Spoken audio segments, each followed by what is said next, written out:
Bwana Yesu asifiwe. Ndugu msikilizaji, na kusalimu katika jina la Yesu Kristo anayetupenda. Asante kwa Mungu tena ambaye anaendelea kututunza na kutupa muda mwingine ili tuendelee kujifunza neno lake. Kwako wewe ambaye una kiu ya kujifunza, ninakualika katika siku ya leo ya Jumapili tarehe 16 mwezi wa 11 2025. Kama nilivyotangulia kusema siku za nyuma, nilikuwa na muda mzuri sana mwaka jana kufundisha kitabu chote cha Ufunuo sura kwa sura. Na hii ilikuwa ni kuwathibitishia wasomaji wote kwamba kitabu cha Ufunuo hakitabiri ila kinafafanua mambo yaliyotokea. Wengi wameendelea kupinga na kubisha, lakini na wengi wameelewa. Na kushukuru kwako wewe uliyeelewa. Na nilisema uongo mwingi, upotofu mwingi umetokana na kitabu cha Ufunuo, kwamba mambo ambayo yanatakiwa kuyafanyia kazi watu wanayapeleka mbele. Kwa hiyo mambo mengi na matumaini mengi ya Wakristo wanayoyatumaini kuyaona mbele za siku za usoni au mbinguni, wanayasoma katika kitabu cha Ufunuo, kitu ambacho sio kweli. Wamejazwa matumaini yasiyo na tija, yasiyo na faida, yanayowapotezea muda wao. Kitabu cha Ufunuo kinaleta ufafanuzi wa mambo yaliyotokea katika manabii na katika Injili na sehemu nyingine. Na kwa sababu baada ya kufundisha kitabu kizima kumekuwa na maswali yanaendelea kutokea, nafahamu maswali mengi yanayoendelea kutokea wakihoji mtu ni wale ambao najua bado hawajakubaliana. Ndio maana bado wana maswali. Ukishaelewa kwamba kitabu cha Ufunuo hakitabiri, maswali mengi yatapungua. Na kwa mara nyingine tena nikaahidi kwamba kutokana na maswali nitarudia sura zile ambazo naona zinakuwa na maswali mengi. Nilianza na sura ya 11, nikaja na sura ya 12 ya Ufunuo na 13, nikafundisha sura ya 16, 19, leo niko sura ya 20.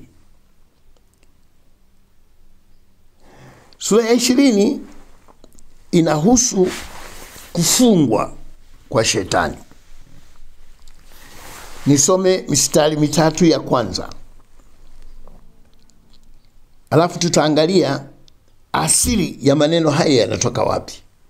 Je, ni Yohana alikuwa anatabiri au Yohana alikuwa anafafanua? Kisha nikaona malaika akishuka kutoka mbinguni mwenye ufunguo wa kuzimu na mnyororo mkubwa mkononi mwake.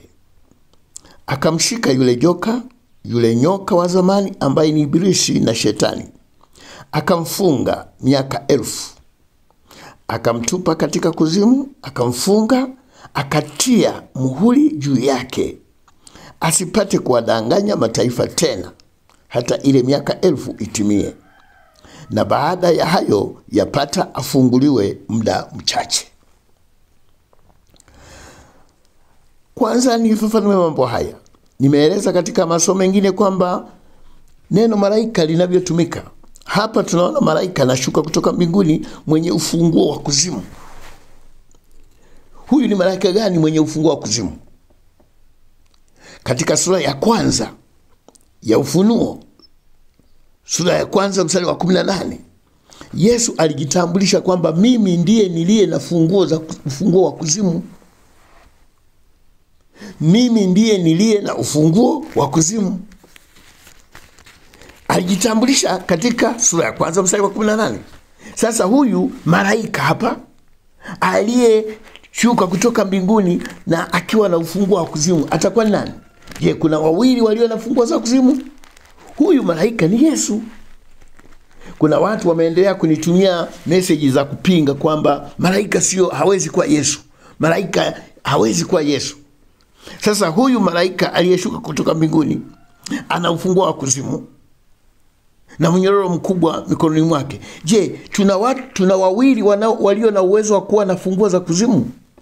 Au ni yule aliyejitambulisha katika sura ya kwanza kwamba yeye ndiye aliye na ufunguo wa kuzimu? Pia katika sura ya 9 ya Ufunuo mstari wa kwanza unasema, malaika watano akapiga baragumu, nikaona nyota iliyotoka mbinguni imeanguka juu ya nchi, naye akapewa ufunguo wa shimo la kuzimu. Huyu ni nani? Wako wangapi walio na ufunguo wa kuzimu? Ni Yesu. Kwa hiyo huyu ni Yesu aliyeshuka kutoka mbinguni, akamshika yule nyoka wa zamani ambaye ni Ibilisi. Lakini zaidi ya ufunguo wa kuzimu, ana mnyororo mkubwa mkononi mwake. Mnyororo maana yake nini? Ufunguo unaonyesha mamlaka na mnyororo unaonyesha mamlaka. Kama vile unavyoona askari kwa mamlaka yake anashika anakuwa na pingu za kufunga watu. Zile pingu zinaonyesha pia mamlaka ya askari. Je, wewe unaweza ukawa na pingu ukatembea nazo?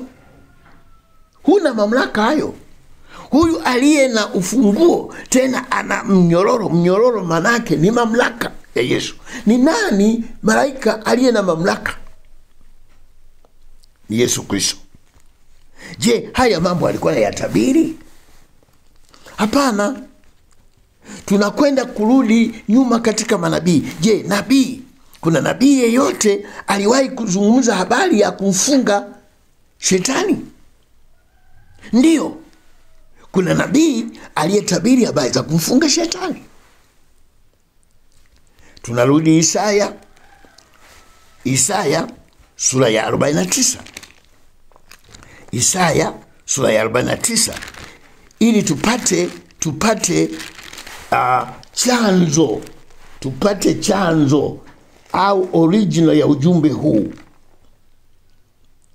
Tunarudi Isaya sura ya 49.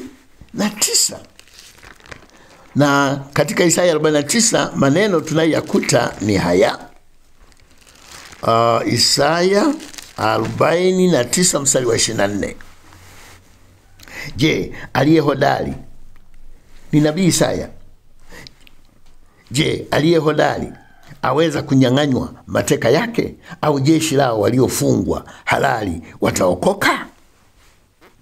25. Naam, Bwana asema hivi, hata jeshi la wafungwa wake aliye hodari watapokonywa mikononi mwake, na mateka yake aliye jabari wataokoka. Kwa maana nitateta na yeye atetaye nawe, nami nitawaletea wana wako wokovu. Hili ni swali. Je, mtu aliye hodari anaweza kunyang'anywa mateka yake? Au jeshi la wafungwa waliofungwa kihalali wanaweza wakaokoka? Mungu anajibu, anasema ndio. Bwana anasema hivi, hata jeshi la wafungwa wake aliye hodari watapokonywa mikononi mwake. Huyu hodari anayesemwa hapa ni nani? Na huyu jabari anayesemwa hapa na nani? Ambaye ana mateka yake, na mateka yake watanyang'anywa. Ingawa wamefungwa kihalali, watapokonywa watoke mikononi mwake, alafu waokoke. Na Bwana anasema pamoja na kwamba wako mikononi mwake, nitawapokonya na kuwaokoa. Huyu jabari huyu ni nani? Huyu hodari huyu ni nani? Aliye na mafungwa na mateka huyu, ambaye atanyang'anywa. Ni nabii alikuwa anatabiri habari za shetani. Shetani alikuwa amemiliki ulimwengu baada ya Mungu kushughulika na taifa la Israeli peke yake, mataifa mengine na kuyaacha kuwa ni mataifa wasio na Mungu. Shetani alijichukulia yale mataifa kwa mamlaka yake mwenyewe, akayafanya kuwa mali yake, akawamiliki miaka yote na vizazi vyote. Hawakuwa na jambo la kufanya, aliwaendesha, aliwamiliki, aliwatumikisha, akajihesabia haki kwamba ni mali yake. Na Mungu alimwacha hivyo. kwa sababu mpango wa Mungu aliupanga wakati maalum ambao Mungu atashuka kumnyang'anya hao watu, kumnyang'anya huo utawala.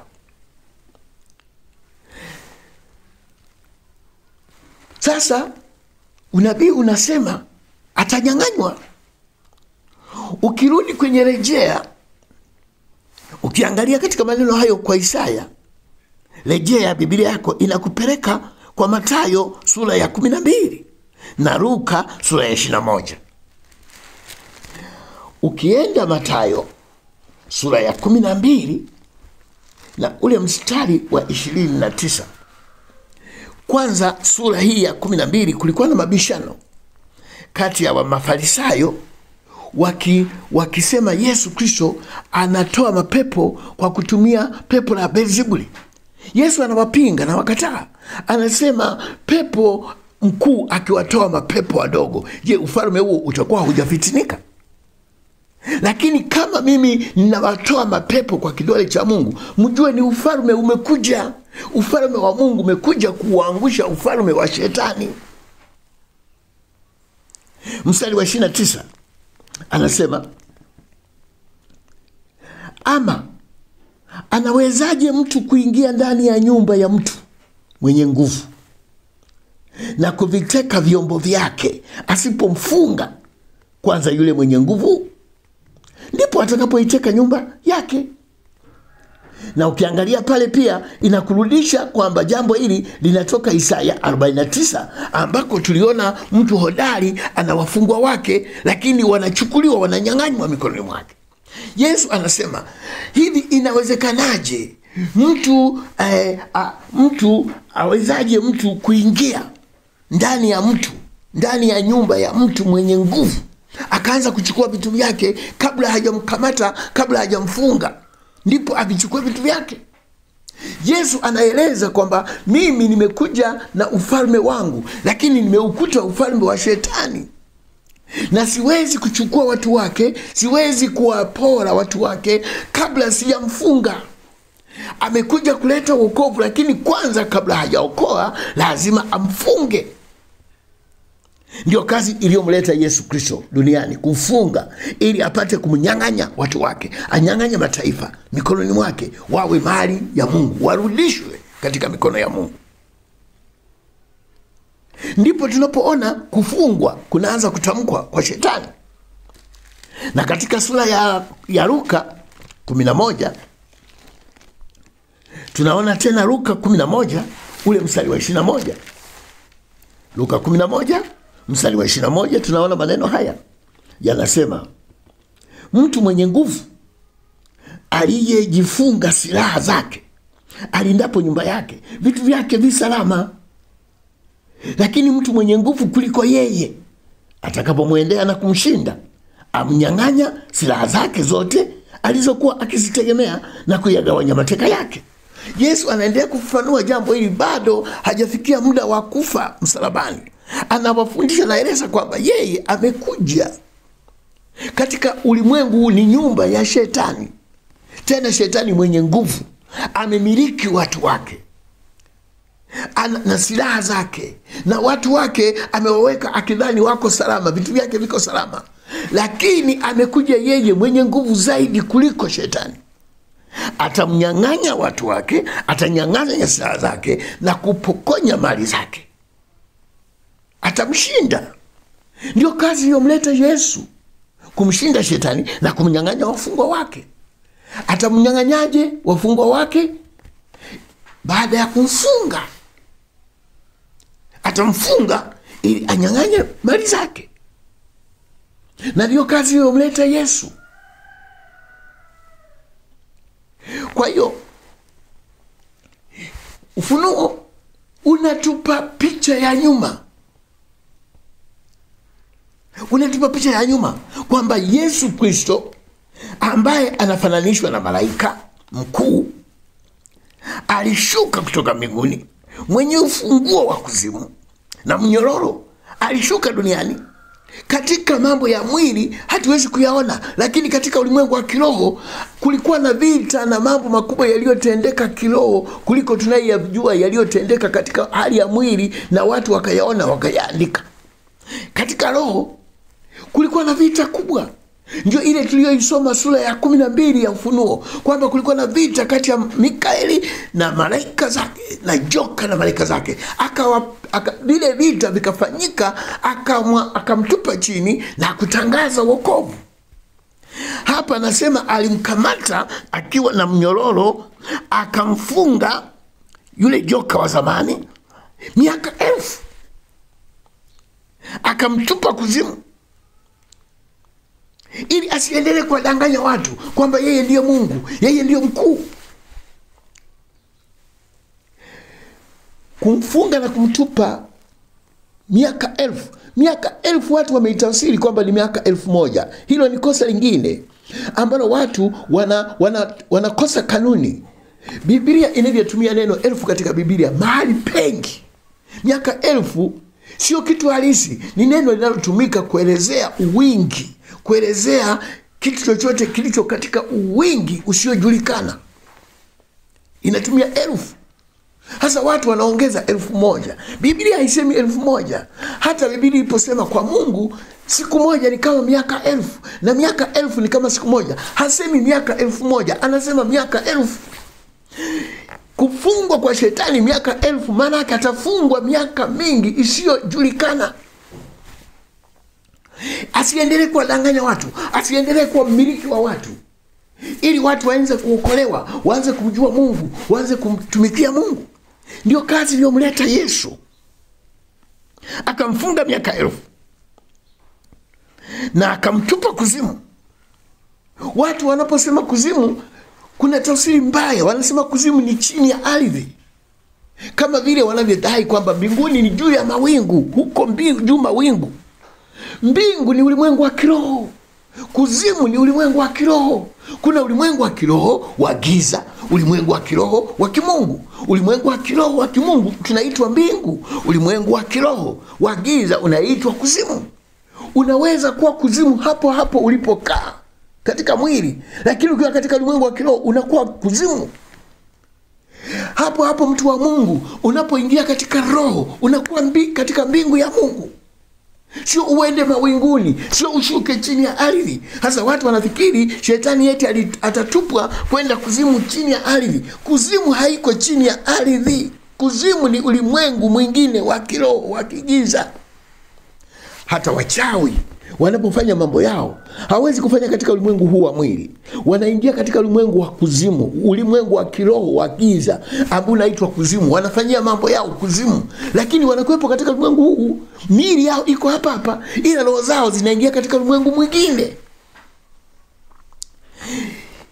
Yesu akamfunga shetani na kumtupa kuzimu, asiwe na mamlaka juu ya kuwadanganya watu. Alikuwa anazungumza nini? Yesu alikuwa anazungumza nini? Yesu alimfunga shetani na kumtupa kuzimu akiwa msalabani. Ndipo aliposema imekwisha, nimemaliza kazi. Vita vifanyika katika ulimwengu wa kiroho pale msalabani. Akamfunga, akamshinda, akamtupa, akamnyang'anya mamlaka, tukapewa sisi.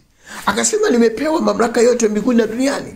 Akatutuma tuwe na mamlaka juu ya mapepo, juu ya shetani, juu ya nguvu za giza. Hakuna kitakachotudhuru kwa sababu ameshamfunga.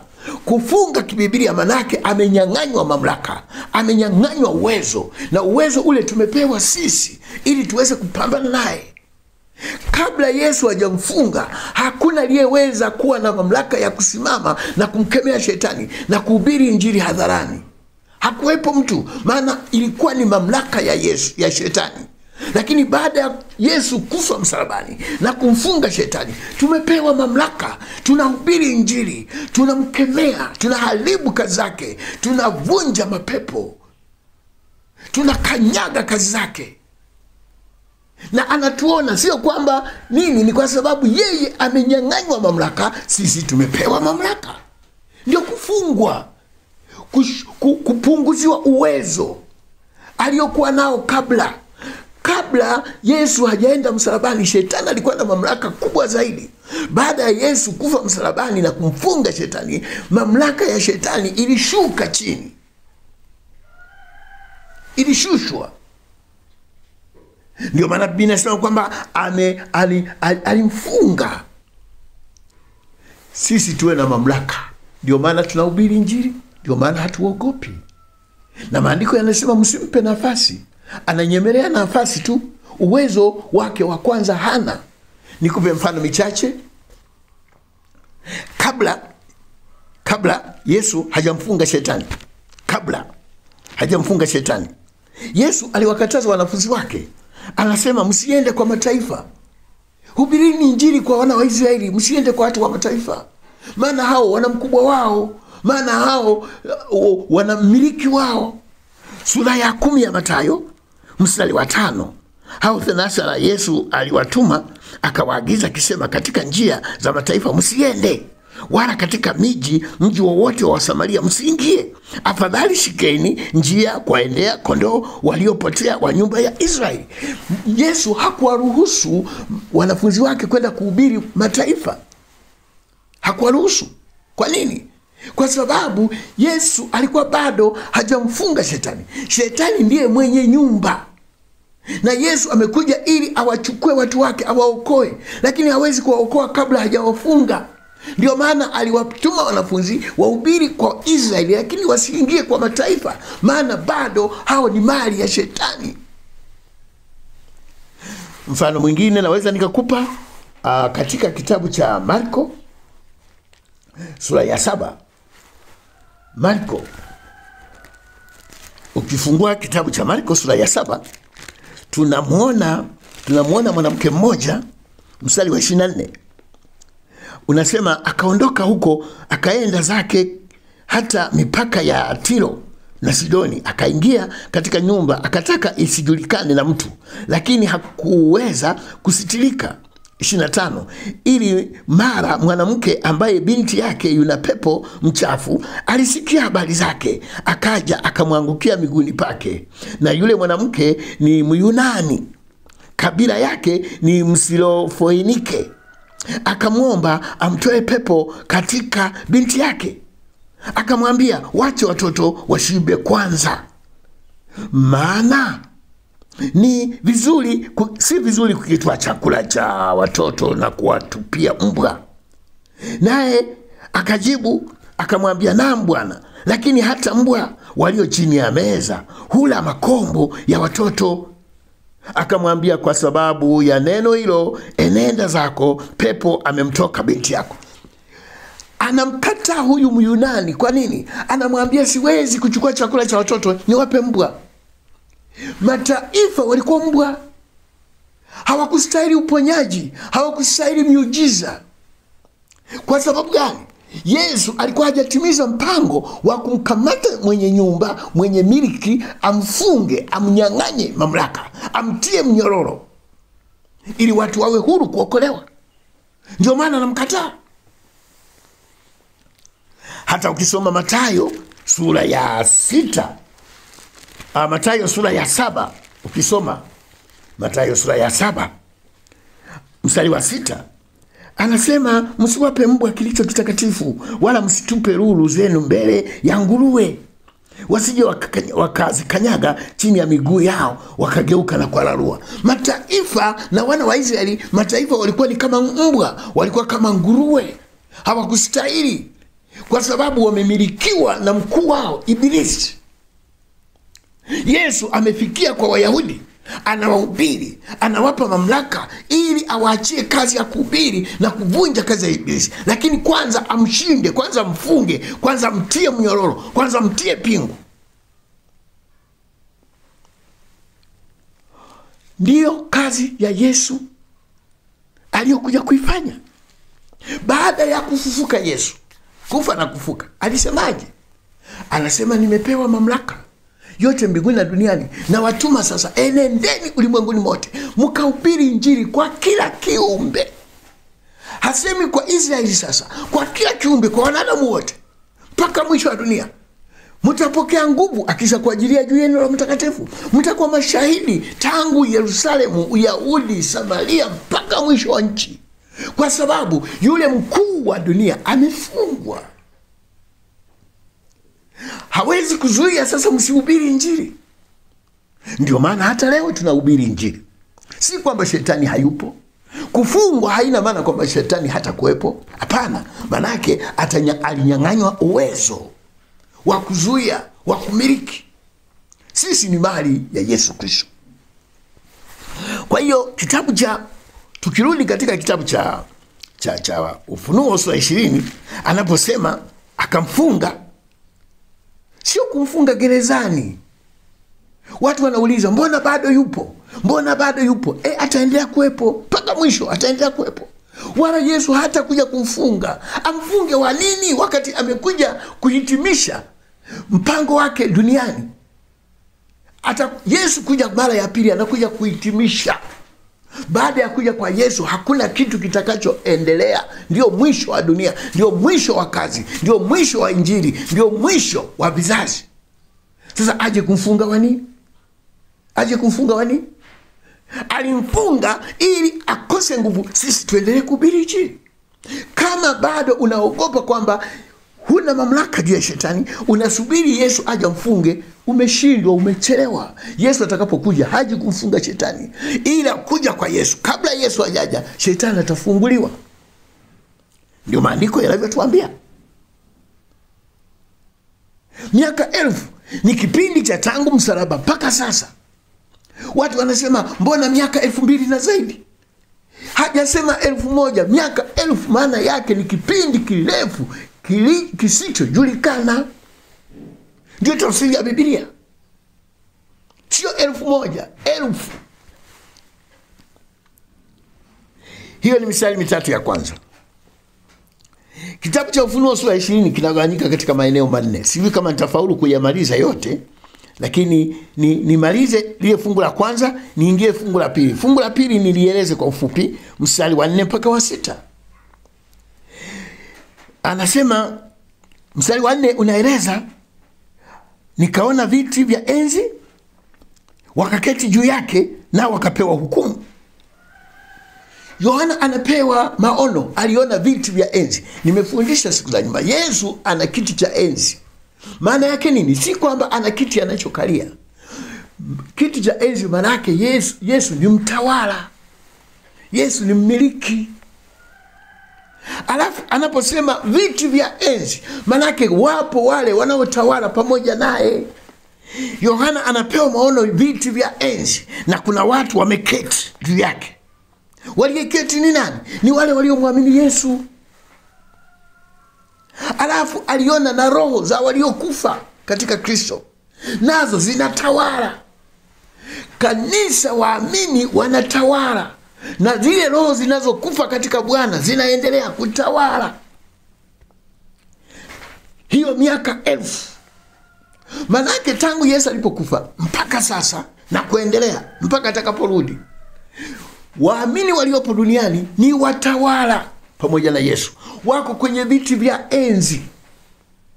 Wakati yeye yuko kwenye kiti cha enzi, sisi tuko kwenye viti vya enzi, na roho zinazokufa katika Kristo zinatawala pamoja. Ndio maana Yesu alisema ile Yohana 11 wakati wa Lazaro, alisema mtu anayeniamini hata kufa, ataishi. Roho zinazokufa katika Bwana hazifi, zinaendelea kutumika. Zinaendelea kutumika mbele za Bwana. Kwa hiyo hii mstari wa 4 unaelezea walioketi juu ya viti vya enzi ni akina nani? Ni kanisa na roho za watu waliokufa. Tunatawala pamoja naye. Mstari wa 5 nimesema nitaeleza kwa ufupi. Mstari wa 5 nasema hao wafu waliosalia. Wafu waliosalia ni wapi? Ni wale ambao hawajaokoka. Kuokoka ni kupata ufufuo. Tunafufuka kutoka katika kifo cha roho. Kila mtu aliyeokoka alikuwa amekufa, alipookoka amefufuka. Wale ambao hawajaokoka, hawajamjua Yesu, bado wamekufa ingawa wanatembea. Wafu waliosalia ni wale ambao hawamwamini Yesu Kristo. Hawakuwa hai. Wakati waliookoka wako hai, wanatawala pamoja na Yesu miaka 1000. wale ambao wamesalia hawakuwa hai, wasioamini, nao watakuwa hawako hai hiyo miaka 1000. Kipindi chote cha kanisa cha Agano Jipya tangu Yesu alipokufa msalabani, wote walioishi kipindi hiki mpaka sasa na kuendelea, wanaokufa bila kumwamini Yesu, wanaishi bila kumwamini Yesu, hao ni wafu. Lakini wale wanaoendelea kuokoka ni wale wanaofufuka. Huo unaitwa ufufuo wa kwanza. Wanafufuka kutoka maisha ya kiroho, katika mauti ya kiroho, wanaingia katika uzima, wako hai na wanaanza kutawala pamoja na Yesu. Mstari wa 6 unasema huo ndio ufufuo wa kwanza. Heri na mtakatifu ni yeye aliye na sehemu katika ufufuo wa kwanza. Juu ya hao mauti ya pili haina nguvu, bali watakuwa makuhani wa Mungu na wa Kristo, na watatawala pamoja naye hiyo miaka 1000. Tunapookoka, tunapomwamini Yesu Kristo, tunapata ufufuo wa kwanza, tunapewa heri. Hao waliopata ufufuo wa kwanza wana heri, maana mauti ya pili haitakuwa na nguvu juu yao. Mauti ya pili nini? Ni jehanamu, ni adhabu. Hawangoji adhabu, bali wao wanangoja thawabu. Nao watatawala pamoja na Bwana miaka 1000 wakiwa makuhani wa Mungu. Sisi tuliookoka ni makuhani, ni watawala, ni wafalme, ni makuhani wa Mungu. Tukiendelea kutawala miaka 1000, tunakufa, wanabadili wengine. Wote kizazi hiki ni watawala wanaokufa katika Bwana wakimtumikia Mungu. Huu ni utawala wa miaka 1000. Kipindi cha kanisa ni kipindi cha miaka 1000. Watu wanasubiri Yesu atakapokuja. Wanasema Yesu atakapokuja atamshika shetani, atamfunga minyororo na kumtupa kuzimu miaka 1000. Alafu watu waendelee kuishi hapa duniani wakati shetani amefungwa miaka 1000 kuzimu. Yesu atakapokuja haji kumfunga mtu. Yesu anakuja kuhukumu. Yesu anakuja kuhitimisha kazi aliyoifanya msalabani. Ndipo alipoanzisha ufalme wake. Wanaoamini na wasioamini ndio mwisho wao. Kwa nini wanasema Yesu atakapokuja atamkamata shetani kumfunga? Kwa sababu wanadhani kitabu cha Ufunuo kinatabiri mambo yajayo. Kitabu cha Ufunuo kinatufunulia mambo yaliyoahidiwa. Yesu alimfunga shetani. Watu wanauliza, mbona bado shetani yupo? Wanadhani kufungwa Yesu atamtupa kuzimu alafu hataonekana tena. Maana ya kufungwa katika Biblia sio kumfunga asionekane kama vile mtu anavyokuwa gerezani hatumuoni mitaani. Hapana. Kufunga maana yake ni kumnyang'anya uwezo, kumnyang'anya mamlaka. Shetani hana mamlaka. Ndio maana Biblia inasema msimpe nafasi. Wakati wa kwanza alipokuwa na mamlaka alikuwa hangoji nafasi. Lakini leo kwa sababu amefungwa anategea nafasi tunazompa. Kwa uzembe wetu na ulegevu wetu anatumia nafasi. Nimewahi kutoa mfano nikasema hata katika michezo ya mpira wa soka, mpira wa soka, kuna mtu anaitwa mfungaji magoli. Analindwa sana. Mastriker wanalindwa sana. Wanakuwa na maadui wa kutosha. Ukiona ile safu ya watu wako nyuma wanamzunguka huyo striker anaifunga magoli asipate nafasi. Asipate nafasi. Lakini huwa anafunga. Anafungeje sasa wakati amewekewa watu wenye nguvu na uwezo wa kumlinda? Anafunga kila anapopata nafasi. Tena sio nafasi kubwa, nafasi ndogo. Unapomwachia anafunga. Shetani anaonekana na uwezo. Kwa sababu gani? Kwa sababu anatumia nafasi. Anatufunga magoli, anatudhoofisha. Biblia inasema msimpe nafasi. Anaunguruma kama simba. Sio simba, ila anaunguruma kwa sababu ana vitisho vingi. Na watu wanatetemeka wanapoachia nafasi. Anafunga magoli, anaonyesha ushindi na mamlaka yake. Lakini sisi ni watawala, sisi ni wafalme.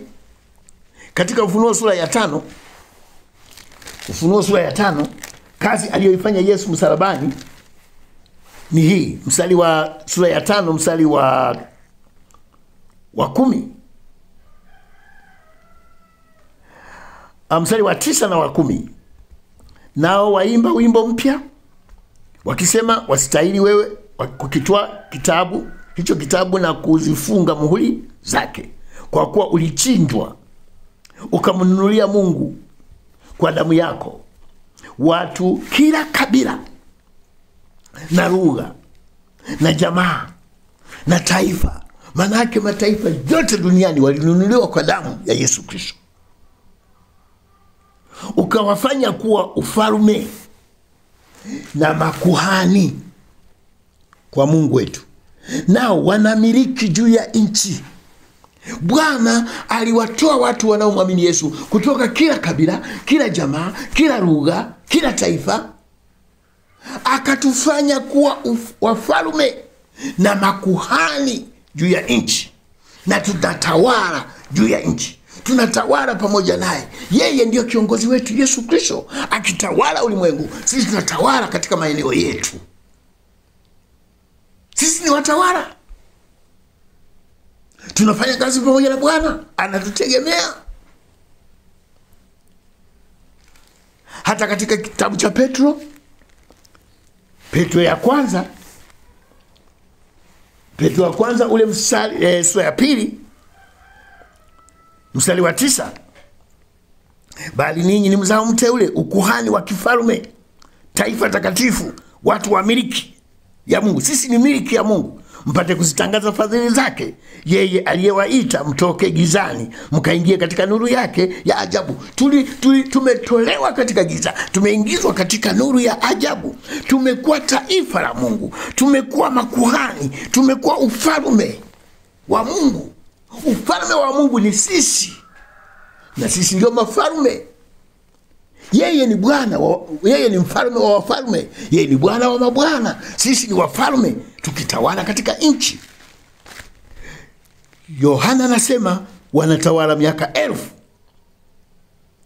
Hao waliopata ufufuo wa kwanza, waliookoka. Ufufuo wa kwanza, watu wanafundisha, wanasema Yesu atakapokuja ndiye atawafufua watu, utakuwa ufufuo wa kwanza wakati wa unyakuo. Huo ni sio ufufuo wa kwanza. Ufufuo wa kwanza ni kuokoka. Ufufuo katika mili, hakuna ufufuo nyingi. Kuna ufufuo wa kiroho na ufufuo wa mili. Ufufuo wa kwanza ni wa kiroho. Ufufuo wa pili ni watu kutoka makaburini, na hakutakuwa na ufufuo nyingi, ni ufufuo moja, siku ya mwisho. Yesu anasema nitawafufua siku ya mwisho. Sio siku nyingine kabla ya mwisho na tena kabla ya mwisho, au Yesu aje alafu amfunge shetani alafu aendelee kukaa duniani. Yesu hata kuja kutawala duniani. Yesu alikuja, alivaa mwili ni wa kidunia, alivaa mwili wa kidunia ili awatafute wanadamu walio duniani wenye mwili. Alipomaliza kazi, aliondoka katika mwili. Yesu hajawahi kuwa mwili, Mungu hajawahi kuwa mwili, yeye ni roho. Unataka kumlazimisha Yesu arudi tena katika mwili, arudi tena kama mwanadamu, aje tena kukaa duniani. Sasa hiyo mbingu ni ya nini? Ina maana mbingu ni mbaya kuliko dunia. Anapenda kuja kufanya kazi duniani. Tuache kudanganyana. Tunasema sana habari ya uzuri wa mbinguni, alafu bado tunang'ang'ania duniani. Atakuja tutawala hapa duniani, hata tukienda mbinguni unyakuo tena tutarudi duniani. Sasa hiyo mbingu mnaisema, mnaielewa? Mungu atusaidie. Huu ndio utawala. Nimeeleza kifungu cha kwanza, mstari wa kwanza mpaka wa 3, mstari wa 4 mpaka wa 6 inaeleza habari ya utawala. Hili ni kanisa, ni utawala wa kanisa wa miaka 1000, yani kipindi chote cha kanisa kinaitwa miaka 1000. Nikukumbushe, nilifundisha huko, narudia tu kukutajia. Manabii wakuu walipotabiri habari za Agano Jipya, habari za kanisa, walikuwa na mitazamo tofauti. Mungu aliwapa lugha tofauti. Isaya alitabiri kipindi cha kanisa kama ni mbingu mpya na nchi mpya. Wakati huo watu wanangoja eti mbingu zitakuja baadaye. Hapana, tuko ndani ya mbingu mpya na nchi mpya. Hiyo ni Agano Jipya, ni kipindi cha kanisa. Yeremia ndiye alipewa maono kwamba nitaleta agano jipya. Tuko ndani ya agano jipya, lakini kuna watu bado wanapinga, wanasema agano lililosemwa na Yeremia ni la Wayahudi.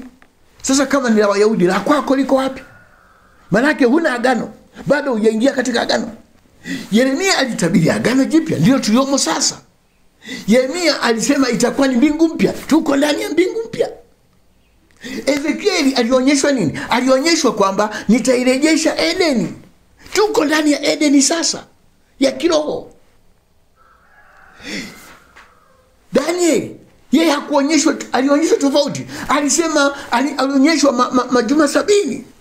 Na katika hiyo majuma 70, majuma 69 yalitumika kipindi cha Yesu akiwa duniani kujenga mahandaki na kuweka misingi ya ufalme na kukatiliwa mbali. Alafu likaja juma moja, juma ambalo ndani yake kutakuwa na agano thabiti la kufanya na watu wengi. Kanisa la tulionalo, kipindi cha kanisa kinaitwa juma moja na Danieli. Tuko ndani ya kipindi cha juma moja. Usipoielewa lugha ya Biblia, unapotelea kabisa polini, unapotelea kabisa gizani. Kwa hiyo watu wanangojea mambo mengi, wanayangojea yatakuja, hata Biblia inakuwa ngumu, mengine yanatisha. Hakuna vitisho, tuko ndani yake. Tutumike kwa ujasiri. Wakati ukiisha, umeisha, hautakuja wakati mwingine. Fungu la 3 mstari wa 7 mpaka wa 10 inaeleza hiyo miaka 1000 itakapokwisha, shetani atafunguliwa, atoke kifungoni mwake. Kipindi cha kanisa kitakapokwisha, miaka 1000 itakapokwisha, kipindi cha mbingu mpya na nchi mpya, kipindi cha juma moja kitakapokwisha, atatoka kuwadanganya mataifa walio katika pembe 4 za nchi, Gogu na Magogu, kwa kusanya kwa vita, ambao hesabu yao ni kama mchanga wa bahari. Kufunguliwa kukoje? Haya yote unayapata katika maelezo ya Danieli. Danieli ndio ana kina cha maelezo. Ufunuo unafafanua unabii wa Danieli. Tunaposoma katika Danieli sura ya 7, sura ya 11, ambayo imepotoshwa, watu wanasema ni historia, wameweka vitu vya ajabu sana kutafsiri sura ya 11, ndio ina kina kutokana na unabii wa Danieli. Kabla Yesu hajaja, muda mchache kabla Yesu hajaja, Danieli ametumia lugha nusu ya juma. Sasa watu wanakata katikati, lakini maandiko mengine yanasema kabla au muda mchache kabla Yesu hajaja, shetani atafunguliwa. Kufunguliwa kwake kutakweje? Sio atatoka kuzimu chini, ataachiwa uhuru wa kutenda apendavyo. Atarejeshewa mamlaka yake yale aliyokuwa nayo kabla ya kufungwa, kuyamiliki mataifa. Na uwezo wake atampatia mtu anayeitwa mpinga Kristo, ili afanye kazi kwa niaba yake. Kwa hiyo shetani atafunguliwa ili aje sasa ashindane na kanisa. Kwa nini? Kwa sababu Mungu, watu wengine wanasema hawezi Mungu kuruhusu shetani aje alete dhiki na shida kwa Wakristo, maana anawapenda sana. Yesu hatachukua makapi, Yesu hatachukua makombo, Yesu hatachukua, analo pepeto, anapepeta. Ngano ndio atakayoichukua, makapi yanayopeperuka hata yachukua. Dhiki na utawala wa mpinga Kristo ni pepeto la mwisho. la kupepeta dunia, waonekane wenye kumcha Bwana, wanaostahili kukaa na Bwana milele, na makapi yote yatabaki. Mungu hatachukua kila kitu, na hii itaruhusiwa na Mungu, ni Mungu amepanga. Lakini Biblia inasema mpinga Kristo atatawala, atafunguliwa, maana atapewa uwezo kupewa na shetani. Shetani atamkabidhi mamlaka yake yote ili atawale, alafu atamshawishi. Atakuwa na ushawishi mkubwa wa kukusanya mataifa yote, kuwashawishi wapigane na Wakristo, wapigane na kanisa, kwa sababu watu wote, ulimwengu wote utamsujudu, utamwabudu huyo mpinga Kristo. Lakini watakatifu watakataa kumwabudu, watakataa kwa vitisho na kwa sababu mbalimbali, watakataa. Kukataa kwao kumwabudu, kumsujudu mpinga Kristo ndio kutasababisha dhiki. Kwa lugha nyingine, watakatifu ndio watasababisha dhiki, maana watakataa. Watakataa. Ndipo ataanza kupambana na waamini, ataanza kupambana na watakatifu. Dunia nzima atatoa amri ya kuwasumbua, kuwatesa, ili wamwelekee yeye, wamwache Mungu. Hawatakubali. Hii ndio inayoitwa dhiki, na hii neno dhiki limetamkwa mara moja, limetamkwa na Yesu Kristo katika Injili ya Mathayo kwamba kutakuwa na dhiki. Lakini maandiko yote ya Danieli na maandiko yote ya Ufunuo hayasemi dhiki, yanasema vita. Sura ya 13 imesema vita. Sura ya 16 inaeleza vita. Tena imeipa na vita hiyo itaitwa Armageddon. Katika sura ya 20 anasema watakusanyika kupigana na kanisa, mataifa yote. Kupigana sio vita vya mwili, kuwazuia wote wamwelekee mpinga Kristo kumwabudu. Wakristo watakataa. Kwa hiyo mateso yataanza kutoka kwa wafalme wa nchi mbalimbali kutokana na maagizo ya mpinga Kristo. Hiyo ndio inayoitwa vita. Imepewa jina la Gogu. Hii vita vya Gogu vilitabiriwa na Ezekieli. Vita vya Armageddon vimetabiriwa na Danieli. Vyote ni vita. Sasa watu wameharibika. Wanaamini, wanasema kutakuwa na dhiki ya mpinga Kristo na hatuwezi kuingia sisi kwenye dhiki. Wachungaji, walimu wanakataa kuingia kwenye dhiki, ila wanasema eti watapigana vita. Wanadhani dhiki ni kitu kingine na vita ni kitu kingine. Umedanganyika ndugu. Dhiki ndio vita, vita ndio dhiki. Soma kitabu chote cha Danieli, kinaelezea dhiki itakayoletwa na mpinga Kristo. Haisemi dhiki, inasema vita.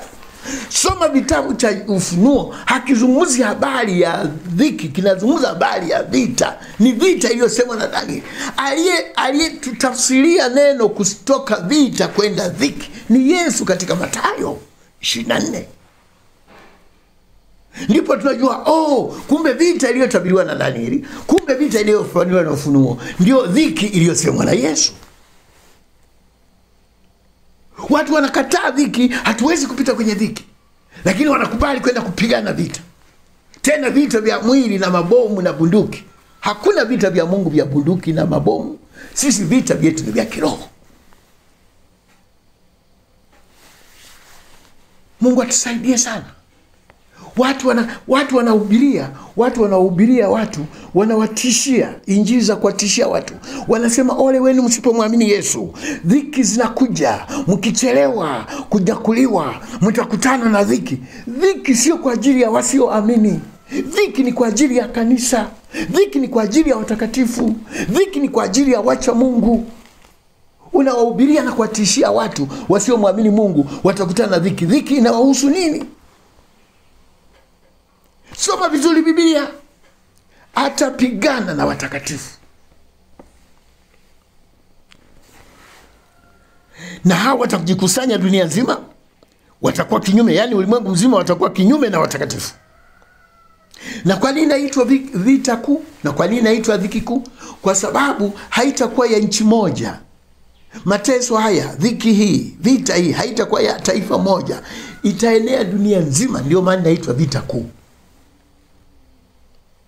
Kuna dhiki nyingine zimetokea katika taifa moja, mataifa mawili, zimetokea katika nchi za kikomunisti, katika nchi zinazopinga Mungu. Watu wamekuwa wakimbizi wa kidini, wanakimbia nchi, wanaingia huku, maana huku kuko salama. Lakini vita hii, dhiki hii itaenea ulimwengu wote. Ndio maana inaitwa vita kuu. Wengine wanasema inaitwa vita kuu au dhiki kuu kwa sababu mateso yake haijawahi kutokea. Sio maana yake. Haitwi dhiki kuu kwa sababu ya mateso makali. Hapana. Inaitwa dhiki kuu kwa sababu ya kuenea kwa kanisa lote la Mungu duniani. Mstari wa 9, wakapanda juu ya upana wa nchi, wakaizingira kambi ya watakatifu na mji huo uliopendwa. Moto ukashuka kutoka mbinguni ukawala. Unabii wa Danieli sura ya 11 unasema atakapokuwa amejipanga na majeshi yake kuangamiza watakatifu wote duniani, kabla hajatekeleza mpango wake, atapatikana na ajali. Ndio Danieli anavyoeleza, atapatikana na ajali. Hivyo mpango wake utaharibika. Yesu anafafanua, hatabiri. Yesu hatabiri, anafafanua. Anasema siku hizo zitafupizwa, zitakatizwa. Maana zisingekatizwa, zisingefupishwa, asingeokoka hata mmoja. Shetani atakuwa na mpango mbaya juu ya Wakristo, lakini ajali itampata. Yesu anasema siku zitakatizwa. Zitakatizwa namna gani? Ufunuo wa Yohana unafafanua vizuri. Unasema watakapokuwa wamezingira kambi ya watakatifu. Kambi ya watakatifu ni kanisa. Kabla hawajatekeleza, moto utashuka, utawala. Ndio ajali, ndio kukatizwa. Na huo moto ni nani? Ni kurudi kwa Yesu. Kabla hawajatekeleza, Yesu atarudi. Utakuwa ndio mwisho wa dunia. Biblia haikosei. Biblia inaungana. Unaweza ukaunganisha kutoka manabii, ukaja kwenye injili za Yesu, ukaja kwenye nyaraka, ukaja kwenye ufunuo. Inaungana, inakubaliana. Katika nyaraka Paulo anafafanua. Anasema huyo mpinga Kristo, huyo asi ataangamizwa na uwepo wa kuja kwake Bwana. Yaani kuja kwake Bwana, kuja kwake Yesu ndio yatakuwa maangamizo ya huyo mnyama, huyo mpinga Kristo. Hapa anasema wakati wamejipanga, moto utashuka. Wakati wamezingira, unafahamu maana ya kuzingira? Askari wanapozingira nyumba, manake kitu wanachokitaka kiko ndani, bado hawajakikamata. Hawawezi kumkamata mtu aliye ndani ya nyumba alafu bado wakaizingira nyumba. Wanapozingira, manake wanalinda kuna kitu kiko ndani humo. Watakapolizingira kanisa, manake bado hawajaliweza, manake bado hawajaliangamiza, manake bado hawajafaulu mpango wao. Kabla hawajatekeleza, moto utashuka, Yesu atashuka, wataangamia, utakuwa ndio mwisho. Hiyo ndio sura ya 20 mstari wa 7 mpaka 10. Mstari wa 11 mpaka 15 unaeleza hukumu ya mwisho. Hapo panaitwa nikaona kiti cha enzi kikubwa. Biblia inazungumza juu ya hukumu juu ya kiti cha Mungu, hukumu juu ya kiti cha Kristo, hukumu juu ya kiti cha enzi. Yote yana maana moja. Biblia inaeleza vitu kwa lugha mbalimbali. Mara inasema hukumu ya kiti mbele ya kiti cha Mungu, mara mbele ya kiti cha Kristo, mara mbele ya kiti cheupe, Sasa watu wanafikiri kutakuwa na hukumu moja, alafu wakati mwingine tena hukumu nyingine. Hukumu ni moja tu. Hukumu ni moja tu, hakuna hukumu nyingi. Hapa tunasoma habari ya hukumu, lakini kitu tunachotaka kukieleza ni kwamba nieleze tu jambo dogo kutokana na muda. Nieleze katika hukumu hii, anasema mstari wa 12, nikaona wafu wakubwa kwa wadogo wamesimama mbele ya hicho kiti cha enzi, na vitabu vikafunguliwa. na kitabu kingine kikafunguliwa ambacho ni cha uzima, na hao wafu wakahukumiwa katika mambo hayo yaliyoandikwa katika vile vitabu sawa sawa na matendo yao. Nataka nieleze hapo. Watu wanafundisha kwamba mbinguni kuna vitabu viwili, kitabu cha uzima na kitabu cha matendo au cha hukumu. Kuna mafundisho yanayotofautiana kwa sababu wanakisia, hawatumii maandiko wala kanuni. Kwa hiyo wanakisia kila mtu anavyoona. Wengine wanasema mbinguni kuna kila mtu ana kitabu chake mbinguni ambacho matendo yake yote tangu kuzaliwa mpaka yanaandikwa mle. Kila mtu ana kitabu chake.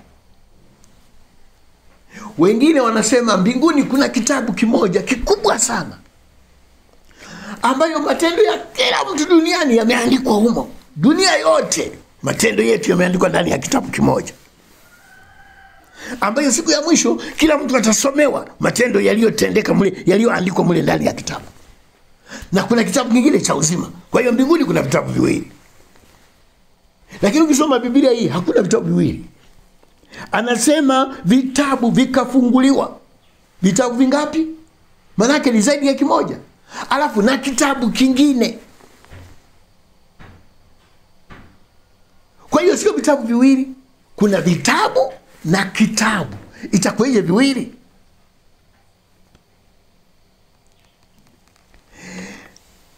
Je, ni kweli Mungu anaandika majina yetu katika vitabu?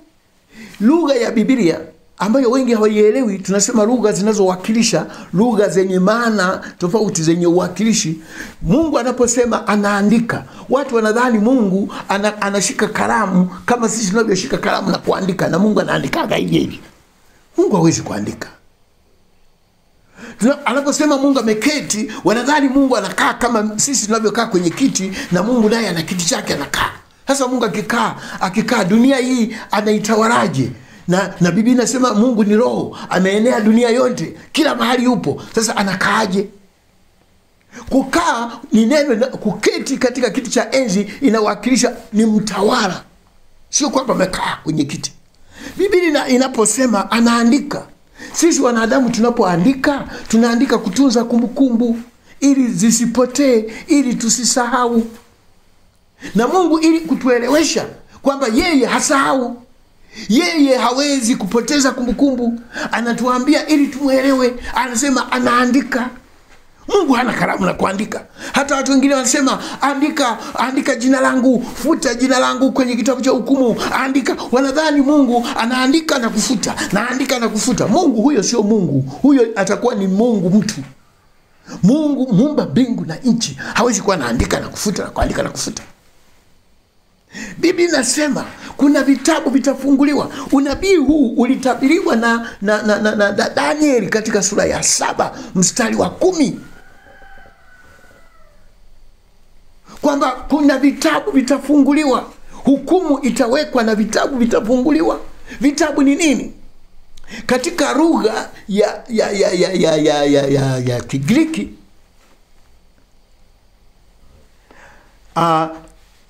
ndio imetupa neno Biblia. Biblia ni neno lililotoka Kigiriki, Biblos.